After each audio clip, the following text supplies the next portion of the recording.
Social science study में geography question number 110। Bharat एवं पाकिस्तान को विभाजित करने वाली रेखा कहलाती है रेड क्लिक रेखा। भारत एवं पाकिस्तान को विभाजित करने वाली रेखा कहलाती है रेड क्लिक रेखा। निम्नलिखित में से किस देश के साथ भारत की अंतर्राष्ट्रीय सीमा नहीं लगती है? श्रीलंका के साथ नहीं लगती है। पाकिस्तान के साथ भी लगती है, भूटान के साथ भी, बांग्लादेश के साथ भी। भारत के किस प्रदेश की सीमा 3 देशों क्रमशः नेपाल, भूटान एवं चीन से मिलती है? सिक्किम में। भारत के किस प्रदेश की सीमा 3 देशों क्रमशः नेपाल, भूटान एवं चीन से मिलती है? सिक्किम की। अरावली एवं विंध्याचल श्रृंखलाओं के मध्य कौन सा पठार स्थित है? मालवा का पठार। अरावली एवं विंध्या श्रृंखलाओं के मध्य कौन सा पठार स्थित है? मालवा का पठार। निम्नलिखित में से कौन सा कथन असत्य है? भारत के क्षेत्रफल का 48.0% भाग मैदानी है। ये असत्य है। भारत के क्षेत्रफल का 29.3% भाग पर्वतीय, सही है। भारत के क्षेत्रफल का 27.7 भाग पठारी, सही है। भारत का अक्षांशीय विस्तार 8 डिग्री 4 है, उत्तर से 37 डिग्री 6 है, ये सही है। भारत में हिमालय की सबसे ऊंची चोटी निम्नलिखित में से कहाँ है? कश्मीर में।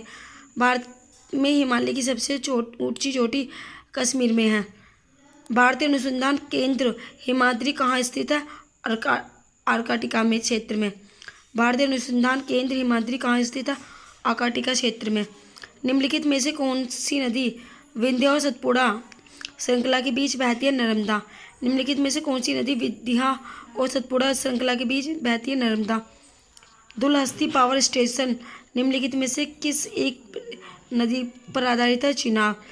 दुलहस्ती पावर स्टेशन निम्नलिखित में से किस नदी पर आधारित है? चिनाब। भारत की ताजे पानी की सबसे बड़ी झील है बुलर झील। भारत में ताजे पानी की सबसे बड़ी झील है बुलर झील। निम्नलिखित में से कौन सी एक नदी अरब सागर से जा मिलती है? नर्मदा। निम्नलिखित में से कौन सी एक नदी अरब सागर में जा मिलती है? नर्मदा।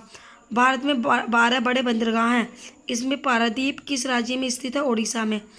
भारत में 12 बड़े बंदरगाह हैं, इसमें पारादीप किस राज्य में स्थित है?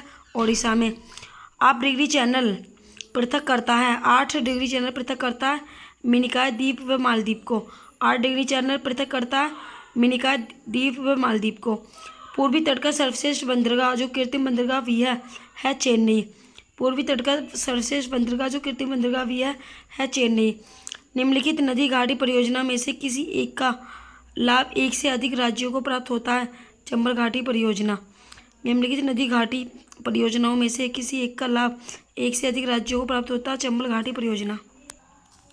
वेवनाथ झील है केरल में। वेवनाथ झील है केरल में। भारत में निम्नलिखित में से कौन सी एक झील में जल की लवणता अधिकतम है? सांभर की। भारत में निम्नलिखित में से कौन सी एक झील में जल की लवणता अधिकतम है? सांभर की। भारत में कहाँ पर तालाबों से सिंचाई होती है? कर्नाटक में, तमिलनाडु में, आंध्र प्रदेश में, सभी में। निम्नलिखित में से कौन सही सुमेलित है? कोलेरू आंध्र प्रदेश। कोलेरू आंध्र प्रदेश ये सही सुमेलित है, बाकी सब रॉन्ग है। नदियों की लंबाई के अवरोही क्रम में गोदावरी, महानदी, नर्मदा व ताप्ती का सही अनुक्रम क्या है?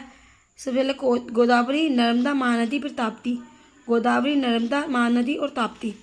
कावेरी नदी बहती है केरल, कर्नाटक व तमिलनाडु में होकर। कावेरी नदी बहती है केरल, कर्नाटक व तमिलनाडु से होकर। निम्नलिखित वन प्रकारों में से कौन एक सर्वाधिक जैव विविधता वाला है? उष्णकटिबंधीय वर्षा वन। निम्नलिखित वन प्रकारों में से कौन एक सर्वाधिक जैव विविधता वाला है? उष्णकटिबंधीय वर्षा वन। भारत में सबसे कम वर्षा वाला स्थान है लेह। भारत में सबसे कम वर्षा लेह में होती है। निम्न में से कौन सा सम्मिलित नहीं है? इलाहाबाद हथकरघा ये सम्मिलित नहीं है। मिर्ज़ापुर कालीन ये सम्मिलित है। अलीगढ़ के ताले ये सम्मिलित है। वाराणसी की साड़ियाँ सम्मिलित है, ये नहीं है। भारत में चंदन की लकड़ी के वन सबसे अधिक कहाँ पाए जाते हैं? नीलगिरी की पहाड़ियों में। भारत में चंदन की लकड़ी के वन सबसे अधिक नीलगिरी की पहाड़ियों में मिलते हैं। निम्नलिखित कारकों में से किसका प्रभाव भारतीय जलवायु पर नहीं पड़ता पूछा। समुद्री जलधाराओं का प्रभाव नहीं पड़ता। बाकी हिंद महासागर की उपस्थिति का भी, मानसून भी और विषुवत रेखा से निकटता भी। आम्र वर्षा है। आम्र वर्षा बिहार एवं बंगाल में मार्च एवं अप्रैल में होने वाली वर्षा को आम्र वर्षा कहते हैं। सिंगरौली उत्तर प्रदेश किस कारण सर्वाधिक चर्चित है? सुप्रताप बिजली परियोजना के कारण। सिंगरौली उत्तर प्रदेश किस कारण सर्वाधिक चर्चित है? सुप्रताप बिजली परियोजना के। भारत के उत्तरी मैदानों में शीतकाल में वर्षा होती है पश्चिमी विक्षोभ से। भारत के उत्तरी मैदानों में शीतकाल में वर्षा होती है पश्चिमी विक्षोभ से। निम्न में से कौन सही सुमिलित नहीं है? काली मिट्टी असम मेघालय ये सुमिलित नहीं है।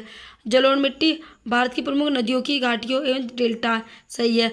लाल मिट्टी झांसी कच्छ सही है। लेटराइट मिट्टी ओडिशा पश्चिम बंगाल आंध्र प्रदेश सही है। काली मिट्टी का सर्वाधिक क्षेत्र है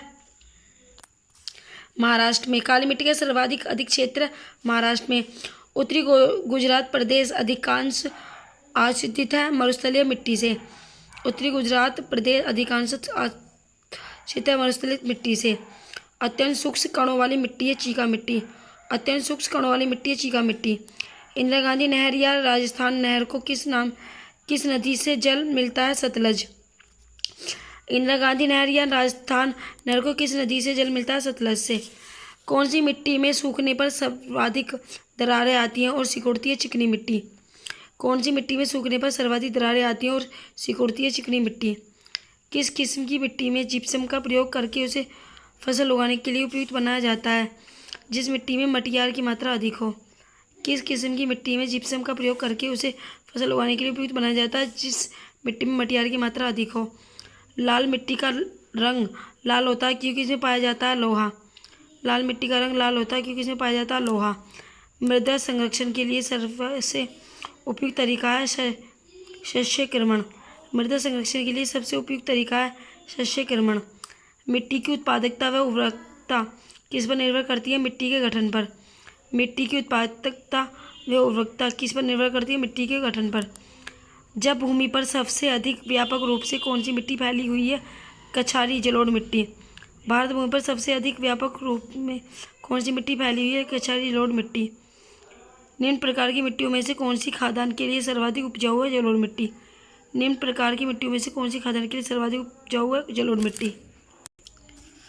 भारत के समस्त स्थल भाग का कितने प्रतिशत जलोढ़ मिट्टी से ढका है? 24। भारत के समस्त स्थल भाग का कितने प्रतिशत जलोढ़ मिट्टी से ढका है? 24। लेटराइट मिट्टी से निम्नलिखित में से कौन सी फसल संबंधित है? बागवानी फसल। लेटराइट मिट्टी से संबंधित फसल है बागवानी फसल। निम्नलिखित में से कौन सी फसल जायद में मुख्यतः सिंचित क्षेत्र में उगाई जाती है? मूंग एवं उड़द। निम्नलिखित में से कौन सी फसल जायद में मुख्यतः सिंचित क्षेत्र में उगाई जाती है? मूंग एवं उड़द। भारत में अधिकांश प्राकृतिक गैस का उत्पादन निम्न में से कहाँ किया जाता है? बॉम्बे हाई से। भारत में अधिकांश प्राकृतिक गैस का उत्पादन निम्न में से कहाँ किया जाता है? बॉम्बे हाई से। सर्वाधिक काजू निम्न में से कहाँ पैदा होता है? केरल में। सर्वाधिक काजू निम्न में से कहाँ पैदा होता है? केरल में। कोडरमा किस खनिज के उत्खनन के लिए प्रसिद्ध है? अवरक। कोडरमा किस खनिज के उत्खनन के लिए प्रसिद्ध है? अवरक के। भारत के निम्नलिखित में से कौन सा एक राज्य काली मिर्च का सर्वाधिक उत्पादन है? दक्ष है केरल। भारत में निम्नलिखित में से कौन सा एक राज्य काली मिर्च का सर्वाधिक उत्पादक है? केरल। भारत का सर्वाधिक खनिज युक्त सेल तंत्र है धारवाड़ सेल तंत्र। भारत का सर्वाधिक खनिज युक्त सेल तंत्र है धारवाड़ सेल तंत्र। भारत में ताम्र स्वर्ण लोहे कोयला निम्न में से किस वर्ग के स्थानों से क्रमबद्ध है? क्षेत्रीय कोलार कुद्रेमुख झारिया से। हरित क्रांति का लाभ भारत के कुछ क्षेत्रों को ही प्राप्त हो सका है। कारण है कृषि प्रबंधन और प्रशासन का उपयुक्त न होना, मानव श्रम पर अधिक निर्भर रहना, भंडारण की अपर्याप्त व्यवस्था।